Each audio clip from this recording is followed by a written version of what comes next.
Okay, hey folks, Mark Locklear here, and this is screencast on chapter, let's see, what chapter are we on? 18?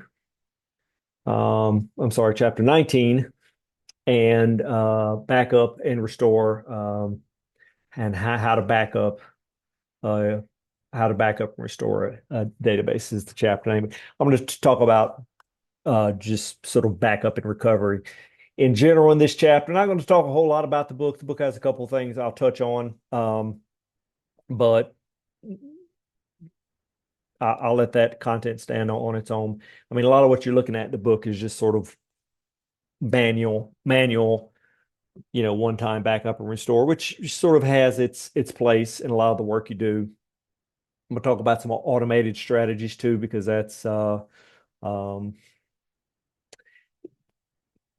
doing manual backups is not real helpful from a disaster recovery standpoint. So there's sort of two different things here. One is the sort of day-to-day data wrangling you do and just trying to back up a database. So maybe if you need to investigate if you need to investigate data, do other things with it versus, okay, as a sort of recovery strategy, having backup in place.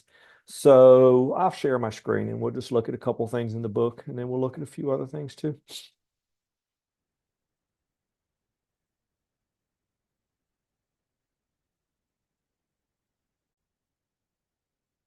Okay.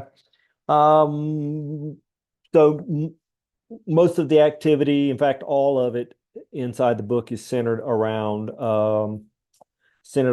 using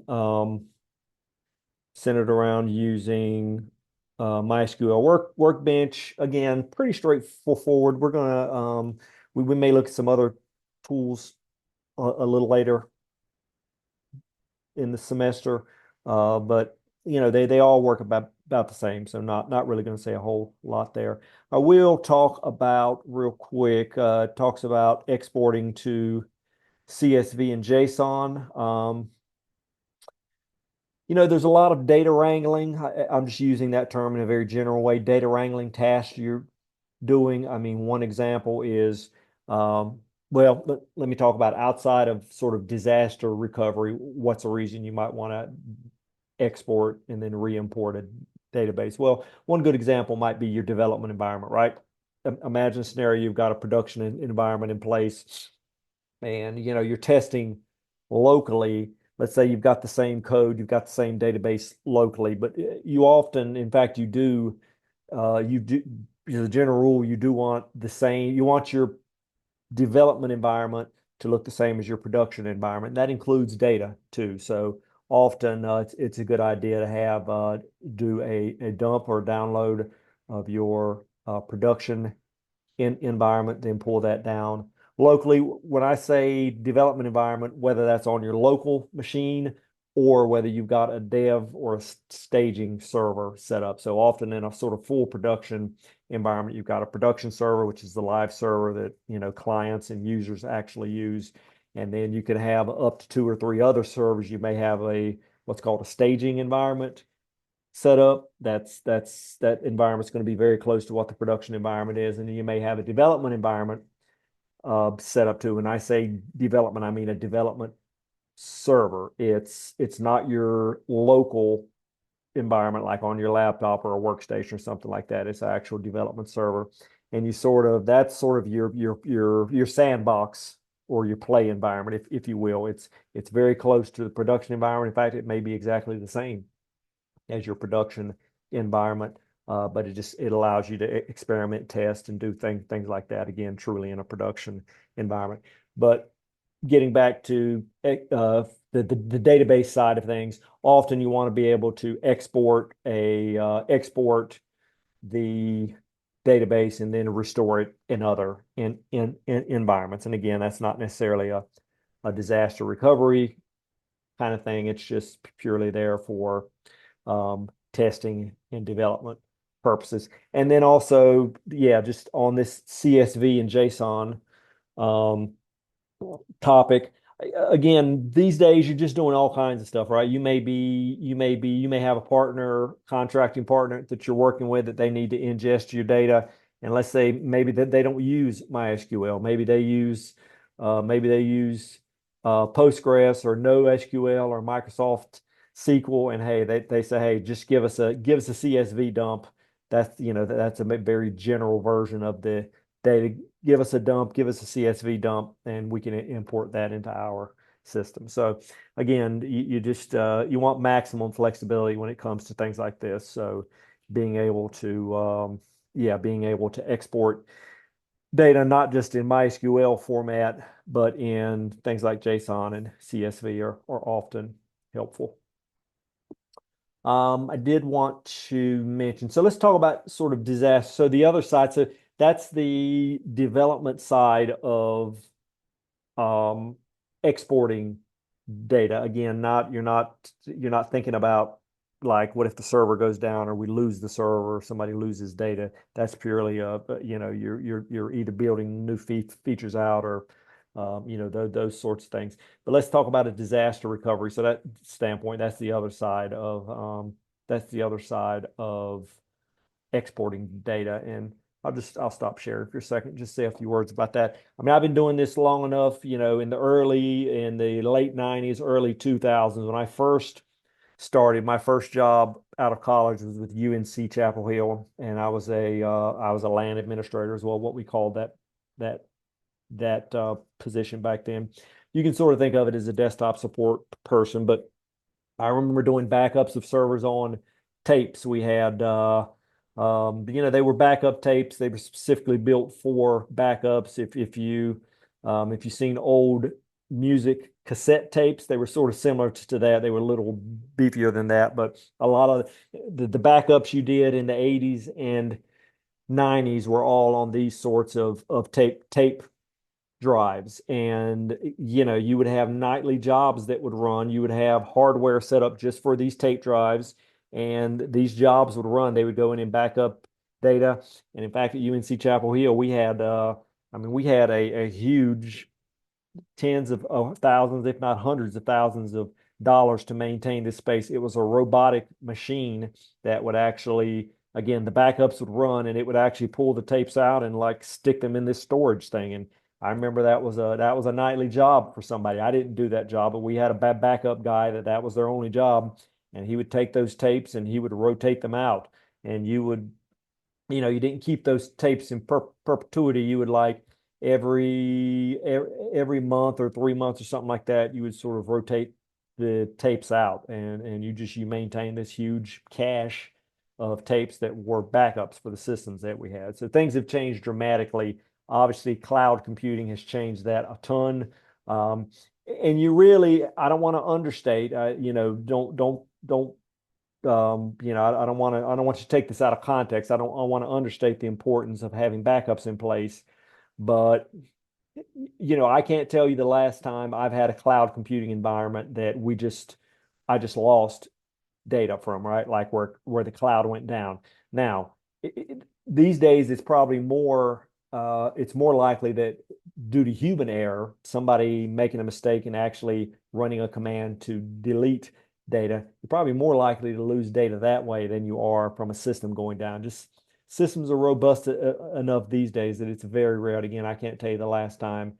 Um, when you talk about AWS, Azure, even DigitalOcean, these cloud-based systems. The technology is good enough these days. It is super rare. Again, I don't want to say it can never happen, but it's super rare that like a cloud server goes down and you're not able to recover data from it. That being said, it's incumbent upon you if whether you're the database administrator, whether you're the web administrator, if you're just running your own server and you've got a side gig where you've got an app that runs, you need to have some kind of backup in place.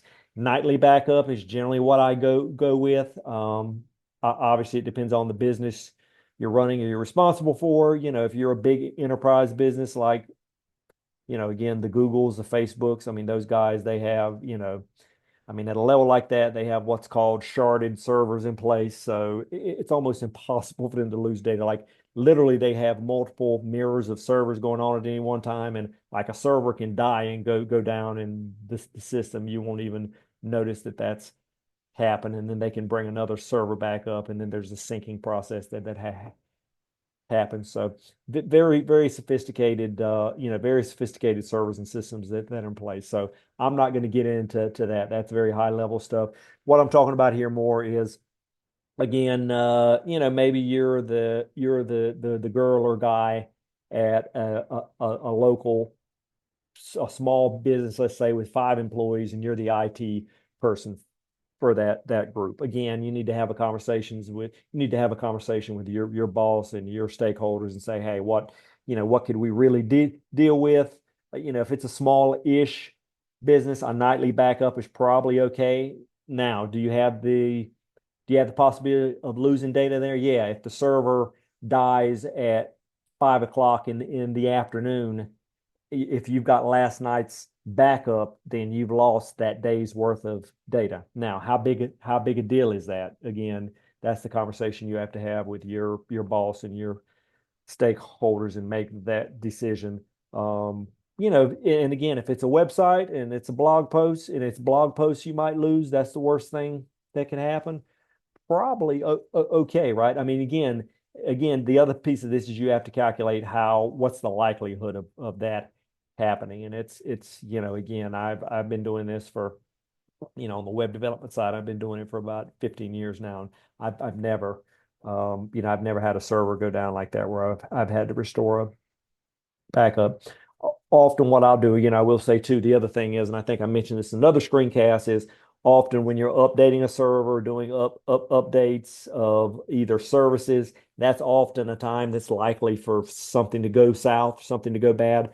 So like generally what I'll do is if I'm doing some maintenance like that, I'll do a specific backup. Even if I've got a nightly backup in place, I'll do right before I start any maintenance, I'll go ahead and do a backup of again, whether it's a snapshot of a server or whether it's a database, I'll do a backup of that data and then start doing maintenance. That way, if something goes south or something goes wrong during the maintenance, I know I've got a live backup of data. I'm not going to lose anything. So that just sort of gives you some context for some backup or recovery things.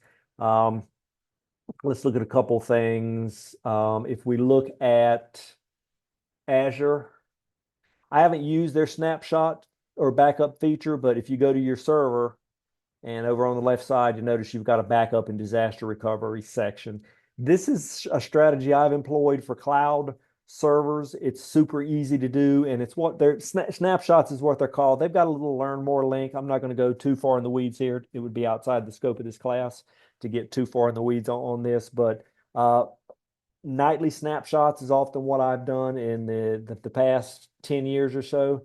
Basically, every production server I've had lives in a cloud environment, either in AWS. I've used AWS and Digital Ocean, and it's super cheap. And again, you'll have to look at the pricing. They've got a link about pricing here, but it's literally like pennies per night, I think, to maintain a single snapshot. And basically what happens is, and again, I won't go too far in the weeds. You'll have to read more about it, but a snapshot's basically just what it says. It's sort of a snapshot of an entire server. And if something happens, if your server, if something catastrophic happens to your server, what you would do is spin up a new server and then restore the snapshot image to this new server. And a snapshot includes really everything on the server, not just the MySQL database, but software configuration settings, really the whole kit and caboodle. That's one way to go. That's something to think about when you're thinking about disaster recovery. Again, having a snapshot, having an entire snapshot of a server at your disposal. And then the other thing I'll talk about real quick, and this is part of the assignment, is using a cron job, or cron tab is what it's called inside Linux. And cron jobs is sort of a general term. It's used generally lots of times, but basically it's any background job on a server that you want to run.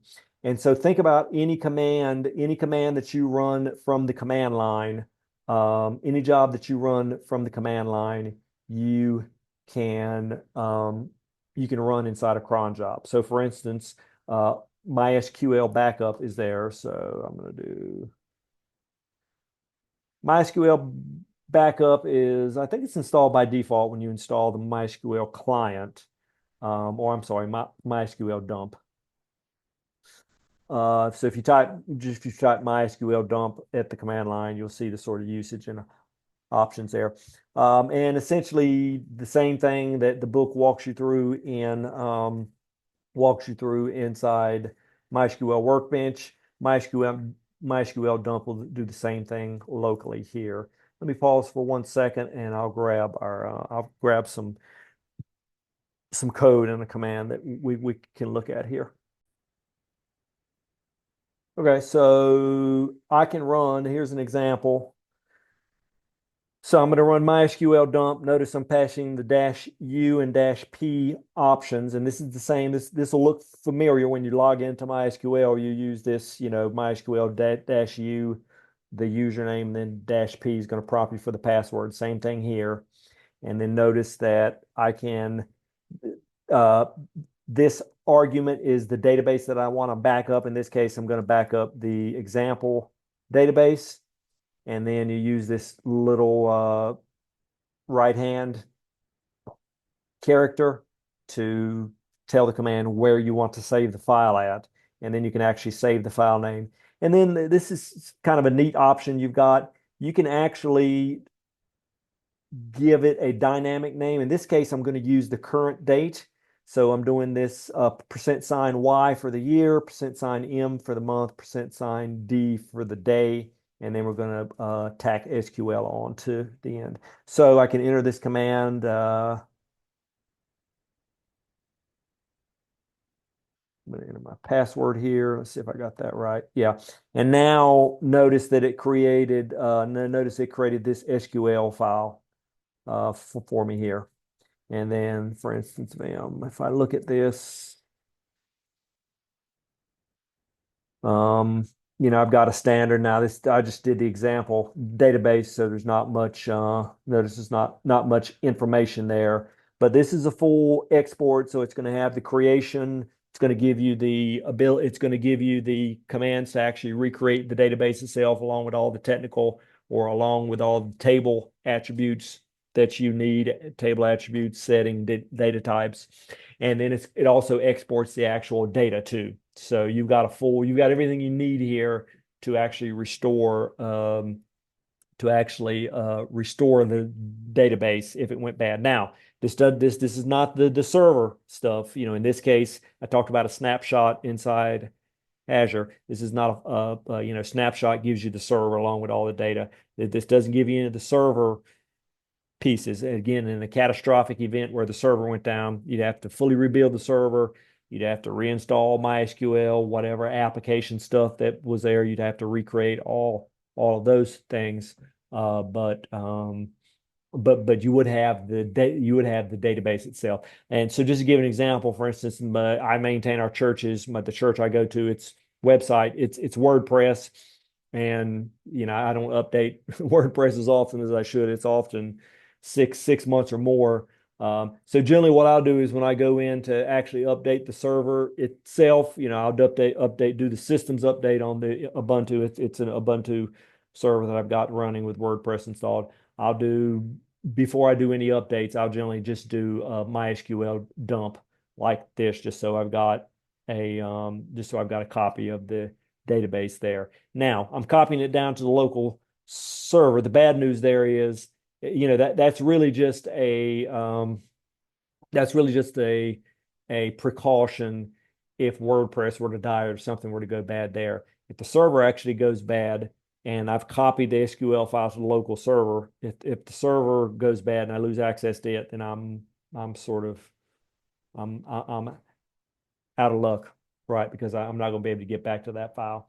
Another step you could take is, okay, create an SQL dump on the local server and then pull that file down locally, like on my actual laptop. That way I've got it there. Then again, if the server completely went bad, then I would then I would still have access to that file. So anyway, just another strategy from a backup standpoint to think about.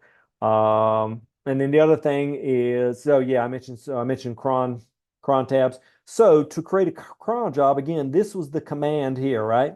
So really you can just take this entire chunk and paste that into a cron job. So the way we look at the way we modify or edit cron jobs, we can do cron tab dash E. And the file here actually is going to explain to you a few things. And then the scheduling piece is the other piece we haven't talked about. And notice it uses these the first five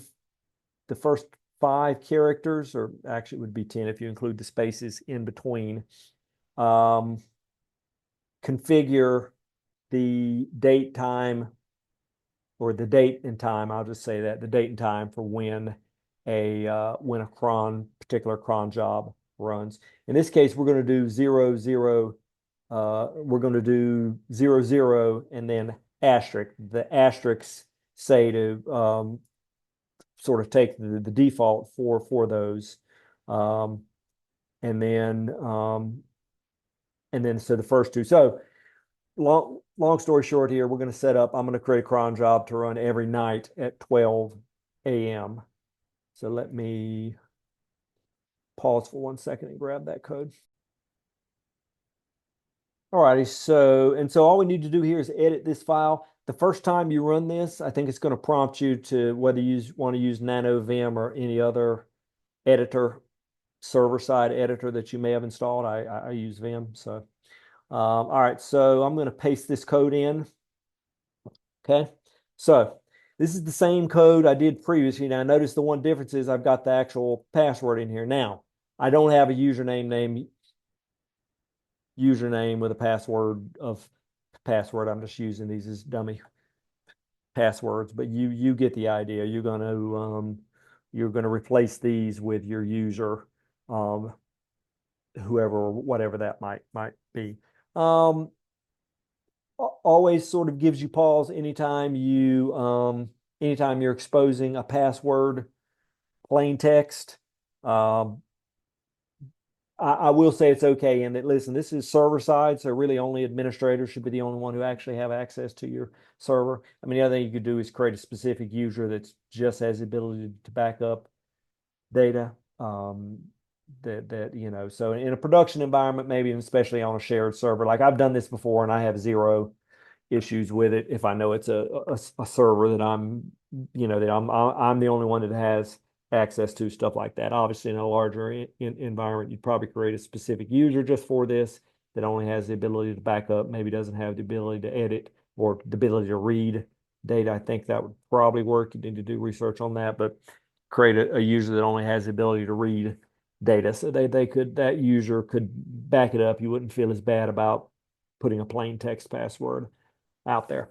Okay, so again, first five characters here actually set up a time we're going to run. This 00 actually says run every night at midnight. I mean, just they give you an example up here too of like if you wanted to run at 5 a.m.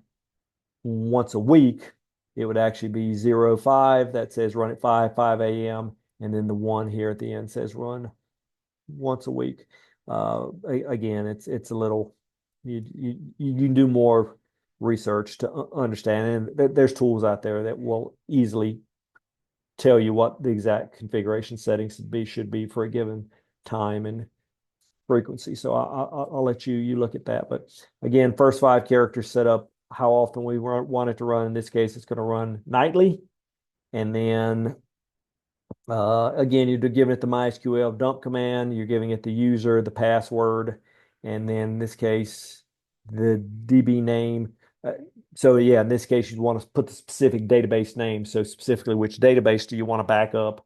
And then the location of where you want it to back up. So you can imagine a scenario here. Here, I'm just dropping it into the home folder. You could have a backups folder set up.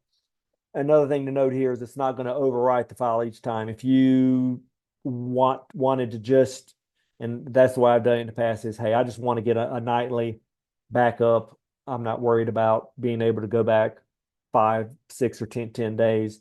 You can just put a static name in here, and it's going to it'll overwrite the file each night. So that in that scenario, you would have a nightly backup. In the scenario you have here, I'm actually it's going to actually give it a unique name based on the year, month, and day.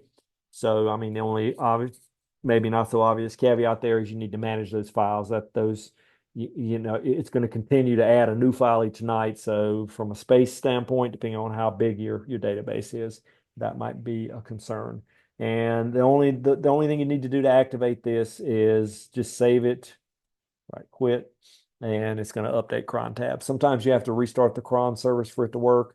Testing can be a pain. I've done this before, and I'm trying to actually set this up in a real environment. And the way to do it is set it up so it's going to run maybe 5 minutes or 10 minutes or an hour from the actual time that you save it, and then you can go back and look and ensure that it runs. So I think that is all I want to say about backup. That gives you sort of the lay of the land. Um, Gives you the lay of the land on sort of backup and recovery in general. Again, if you're in a large production environment, you're going to have a dedicated team of folks, systems administrators types, DevOps types that backup and recovery is sort of a part of what they do. But if you're sort of an independent contractor, if you're sort of a one woman, one man show at an organization and you're the IT person's probably just going to fall in your lap. And so backup and recovery is something you're going to have to think about and manage. Okay, that's all I have for now. Good luck, and let me know if you have any questions.